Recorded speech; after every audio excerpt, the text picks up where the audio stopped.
SAIC Motor Corp, China's largest car manufacturer and the owner of the British MG brand, is taking a bold step. In the wake of the European Union's decision to impose anti-subsidy tariffs of up to 45.3% on Chinese-made EVs, SAIC has announced it will file a lawsuit against the EU, marking a critical showdown in international trade relations. The new tariffs, which began on October 31st, vary by brand, and are set at 17% for BYD, 18.8% for Geely, and a maximum of 35.3% for SAIC. For many Chinese automakers, this means additional costs of up to 45.3% after including the EU's 10% import duty on cars. The EU's rationale?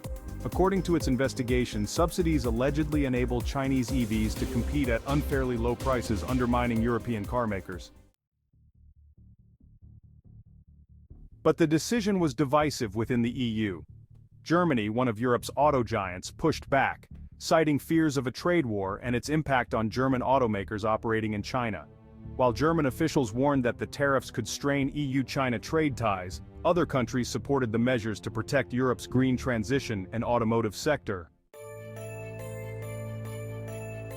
Beijing, too, reacted swiftly. China's Ministry of Commerce stated that it neither agrees with nor accepts the tariffs and will take all necessary actions to defend its EV sector. China has already filed a complaint with the World Trade Organization, raising the stakes on a global platform. Some analysts suggest that China could retaliate by targeting EU sectors reliant on Chinese imports, such as agriculture and luxury goods.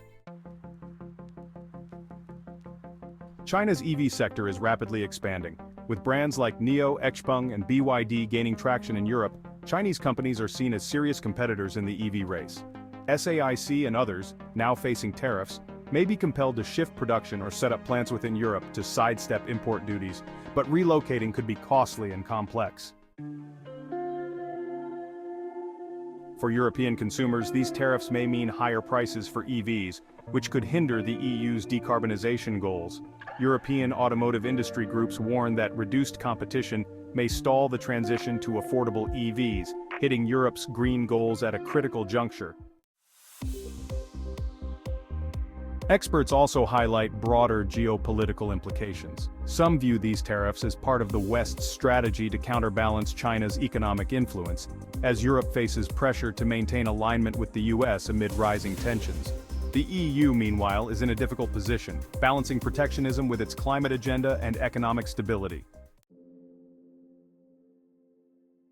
As SAIC prepares its lawsuit, the outcome could have far-reaching consequences. Will the EU's protective measures withstand legal scrutiny? And what will be the impact on global EV trade dynamics?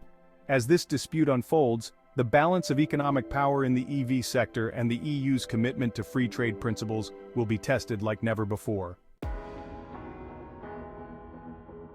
What are your thoughts on the EU's tariffs and China's response?